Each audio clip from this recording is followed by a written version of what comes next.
Here's a look at the temperature around 7, 65 degrees, 63 around 8. I would still call that comfortable. We will see a kickoff around 7:15, clear skies, light winds, temperature by the end of the game in the low 60s, maybe a few upper 50s out there, but overall, no weather worries for tonight's game. Of course, you can catch it right here on WFAA. I'm taking a look right now at our Fair Park camera looking towards downtown Dallas. Beautiful blue sky overhead, 68 degrees right now. Temperature is climbing quickly and it'll continue to climb. We make it to about 73 degrees in the next hour or so. That's already warmer than what's considered normal for this time of the year. We make it all the way to 77 degrees between 3 and 4 this afternoon. By 6, that temperature drops to about 70 degrees, and that initial drop off is quick. That's right around or just after the sun sets, and then temperatures will drop into the upper 50s by midnight with a light southwest wind all day today. Highs will be in the low 80s for our western counties, and the reason it's a little warmer along the west is just because it's drier, and dry air tends to warm up faster. Along our eastern counties, we'll be in the mid 70s for a majority of the locations, but everywhere you look in North Texas, we are trending warmer than normal. Normal is 71. We'll be at 77. It'll be about 6 degrees warmer than normal and about 6 degrees warmer than yesterday. So yeah, it'll be noticeably warmer this afternoon. So tomorrow, still 78 degrees, so very similar to today. But then as we head towards Wednesday, Thursday, Friday, we're looking at highs in the low 80s. This is trending 10 to 12 degrees warmer than normal. And then we see a front that comes in over the weekend. That'll help drop our highs, but we'll have to wait until Sunday to see that drop off.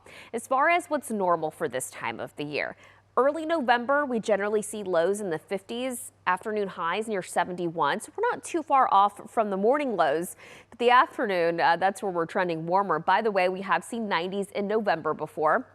94 degrees is the record high for the month of November. That happened in 2017. By the end of the month, our general high temperatures or our normal high temperatures drop by 10 degrees. So normal for the end of November is 62, morning lows in the low 40s. The record low for the month, 19 degrees. On average, we see our first freeze during the month of November, and we've seen temperatures drop as low as 19. I'm not saying that's in the forecast. I'm just saying it's happened before. That was in 1950, by the way. Normal monthly rainfall is about 2.5 inches of rain. And from the beginning of the month to the end of the month, we lose about 41 minutes of daylight. What's normal for this November doesn't mean it's going to be the case every November, right? So this November, it does look like we're trending drier and warmer than normal, and it's all because we're in a La Nina pattern, and that'll take us through the wintertime months. So we are generally going to be trending warmer and drier than normal, and that is true for the next couple of weeks. That 14-day forecast, a lot of 70s with a few 80s thrown in there, and not a great chance of rain, Chris. Are you loving this fall weather? It was especially nice walking out this morning. In fact, one of our favorite meteorologist, Pat Kavlin, got back from New York and said, wow, it's actually chilly outside. And for him to say that, being from New York, is a big deal. So we got down to the low 40s in a lot of spots, and if not, at least the low 50s. 41 degrees in Houston, 41 in Conroe, I should say Huntsville made it down to 41. Closer to downtown, we were right around 50 to 55 degrees. Bush made it down to 50. Tomball 45, Sugarland 49, and Pearland 50. Now for this afternoon, we have got a nice little warming trend thanks to the bright blue sky. It looks so nice and peaceful in Galveston. If you are fortunate enough to spend your Monday afternoon there, maybe you're taking the kiddos to the KIII Boardwalk. It is nice and sunny, comfortable, low humidity, no clouds. I mean, about as good of a Monday as we could have. 74 currently, and you get to enjoy that sunset at least until 5:33. Yes, we had that extra hour of sleep on Sunday, and that means we get a little bit of less daylight day by day. So we have to take advantage of the daylight we do have. after work, make those walks swift because yes, already by 6, 7, it's getting pretty dark. You'll notice temperatures are going to max out in the upper 70s for this afternoon, which is exactly where we should be for this time of year, so nice and seasonable. And then we cool off nicely during the overnight hours. Not a bad idea to actually crack open a window and let Mother Nature cool you off instead of hiking up your energy bill. 64 degrees by 9 during the overnight hours. We cool off once more, scraping 50 degrees tomorrow. So that's below average for this time of year. We should be hitting right around 55. That's where we'll be on our Wednesday morning. And then you'll notice the trend is on the upward trajectory. So yes, it is going to be a little bit warmer and a little bit more humid as we head into the weekend. So tomorrow, a great day to enjoy the cooler weather as we step in line to vote. Yes, the polls open election day tomorrow, 7 o'clock. It's going to be 53, nice and sunny. If you're going during your lunch break at noon, you'll be at 76, and then the high temperature at 3 is 80 degrees. If you're going after work without the sunlight, temperatures cool off nicely, 72 degrees by 6 o'clock. Something else to enjoy as the sun goes down is the super beaver moon. Technically, it peaks early Wednesday morning. However, you get to enjoy it, I think, this evening, especially tomorrow evening, and then, of course, on Wednesday again. It's a super moon because it is closest to Earth on its orbit. So the orbit of the moon around Earth isn't perfectly circular. It's more of an elliptical shape. And so there are certain points in the year, let's say March, where it's farther away, and November where it's closest to Earth. So yes, we're in the month of November, so we get the closest orbit. It's called beaver moon because of the season. Beavers typically hide out during this time of year and store food for the winter. And we get to enjoy not only it appearing larger, but also it appearing brighter. So it'll just make for another added thing that we get to enjoy in addition to the cooler temps. High pressure has been either to our west or directly overhead the last few days, and that continues to bring in the north breeze. So air flows clockwise around high pressure, and so with that north wind, it brings us dry air. So here's the measure of moisture. When we see dew points in the 50s, we're bone dry.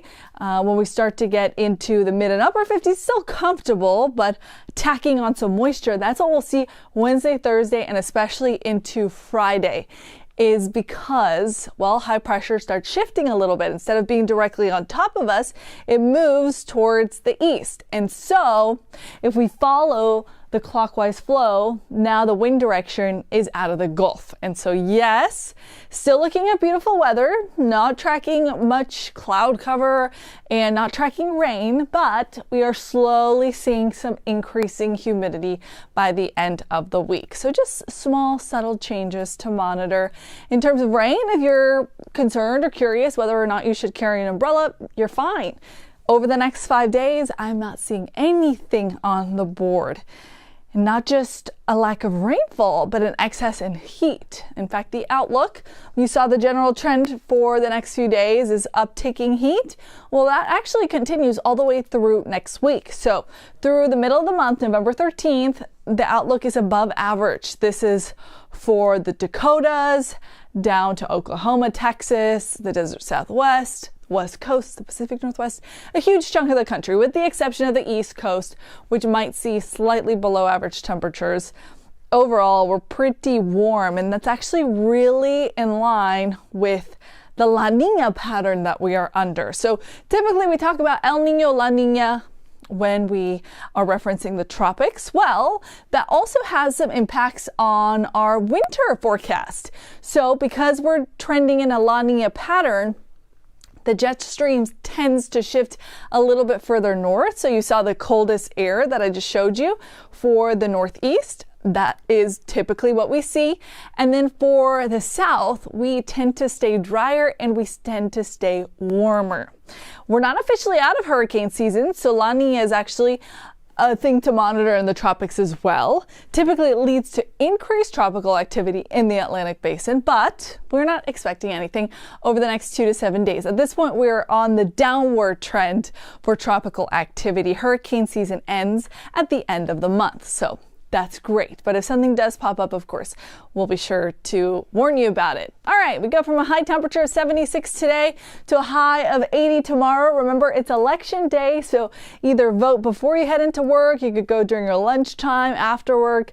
The forecast will be really nice for it. Clear skies, lower humidity, 10 out of 10. Then we start increasing some of that moisture, but still not tracking any rain. Notice by Friday, Saturday, we're in the mid 80s, and that could come close to some records for this time of year.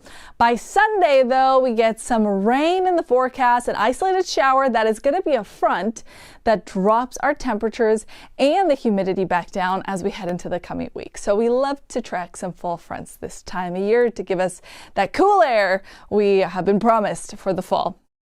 Lots of sunshine, not too much wind, unlike much of last week.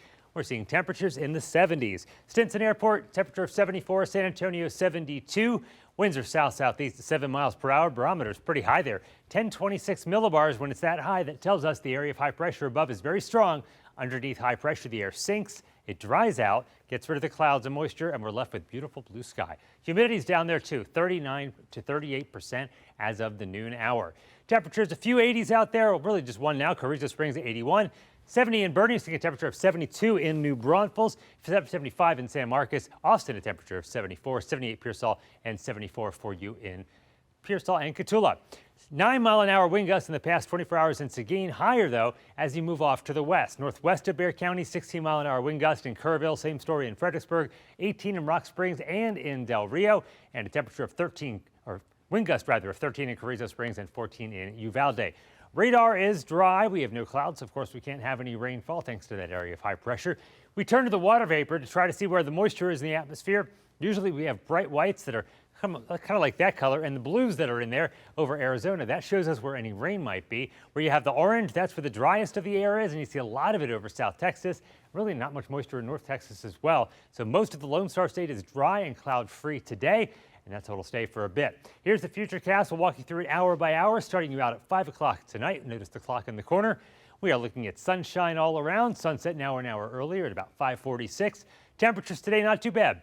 Upper 60s, low 70s in the hill country for daytime highs, and temperatures in the mid to upper 70s for the rest of our area. Heading into the overnight tonight, we'll wake up to mostly clear skies again tomorrow morning. Temperatures dropping into the mid to upper 40s for lows in the hill country, mostly 50s for everyone else, low to mid 50s. And then as we head through the rest of the day, once again, it's mostly sunny skies for us. High temperatures in the upper 70s in the hill country, and we should crack the 80-degree mark for the rest of our area, including San Antonio and counties on down to the south. And then once again, we do it for your Wednesday. A little bit milder once again, so as we head through the work week, stepping up the temperatures a little bit every day. We'll start in the 50s in the morning on Wednesday, end up well into the 80s for most of us, including the hill country. Should end up in the low 80s for your Wednesday, even warmer for your Thursday and Friday. So for your Monday today, started out kind of chilly, but plenty of sunshine. We're ending up in the 70s now, and we'll end up at 78 by the end of the afternoon. Overnight tonight, if you have plans, bring a light jacket. It'll be clear and temperatures will drop off pretty quickly down to 70 by the mid-evening.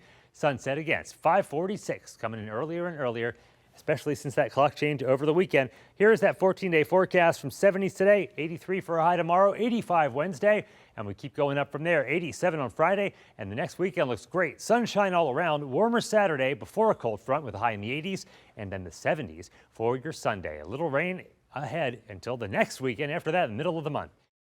So we are seeing really nice conditions here in Austin, over towards San Antonio and Houston, as well as up towards Dallas and of course in West Texas too. Lots of sunshine to be had this week. So looking over downtown right now, make sure you get out on a walk or run today. Get outside because it is just going to be lovely. Our high temperatures are likely to stay in the 70s across the region today, but we are going to warm things up as we head into the next couple of days here. So lots of sunshine today. We also have mostly calm winds winds, but a few gusty conditions in isolated places around 70 to 73 degrees across town. Some cooler spots still in the hill country, sitting in the 60s right now. And here's a look at those isolated gusts, up to 21 miles per hour for Georgetown over the past hour, but still really lovely conditions. As we head into this afternoon, here's a look at high temperatures across the region. We're bumping up those high temperatures to the upper 70s here in town and along the I-35 corridor. May also see some warm temperatures out towards areas like Llano or Mason, gearing towards that 80-degree mark. But honestly, I think you guys are really going to like today.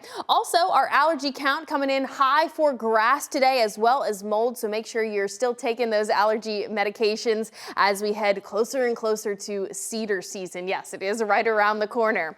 And we also are talking about clear skies. So we will be talking about cool nights ahead. So for your Monday night, we're dipping down to about 50 degrees here in town, out towards the hill country, likely some cooler spots in the mid 40s as we wake up tomorrow, and likely the upper 40s for those coastal plains regions. But the next 3 days, honestly, I have no complaints. 80 degrees for tomorrow afternoon, 84 for Wednesday, and Thursday looking at 85. So we'll start to feel, unfortunately, a little bit summer-like. We don't have a ton going on in the upper atmosphere as we shift through this week. This high pressure is going to favor central Texas and a lot of the United States. So high pressure favors us well through the middle of this week. That's going to keep conditions warm and dry. And then as we continue to look at the upper atmosphere for the rest of this week, you see this pattern, very straight line in the upper atmosphere. That means we are under a zonal flow, which keeps weather pretty quiet across not only Texas, but the rest of the United States. It won't be until the start of next week that we start to see the upper atmosphere bunch up a little bit. This is when those Arctic chills start to plummet into the central and eastern United States and even the western United States. And sometimes that makes its way all the way into central Texas. So Saturday into Sunday, we are tracking a cold front down to the only 70s to lower 70s for next week. So won't be a huge cool down, but certainly fall-like. Here's a look at that 7-day forecast for you guys. As you can see, nothing to show you on satellite radar. Sunny skies going to continue to be the case, which means we're going to jump up into the 70s here shortly, be just over the 75-degree mark. Today is our light winds day, so maybe find something to do outdoors. Perfect patio lunch weather. I was saying that earlier, and we'll continue to say that the next few hours. And then perfect patio weather this evening as well. Now you may want a light jacket. You can see after the sun sets, we quickly dip into the 60s and then back into the 50s after that. High temperatures 3:30 this afternoon, be sitting between 75 and 80, more like 80 the further west that you go in our viewing area. 78 Cameron, 77 Temple this afternoon. What about tomorrow morning? I'd say about 2-3 degrees higher than what we woke up to this Monday morning as we start off Tuesday, right around 50 under clear skies. Nice conditions though overall.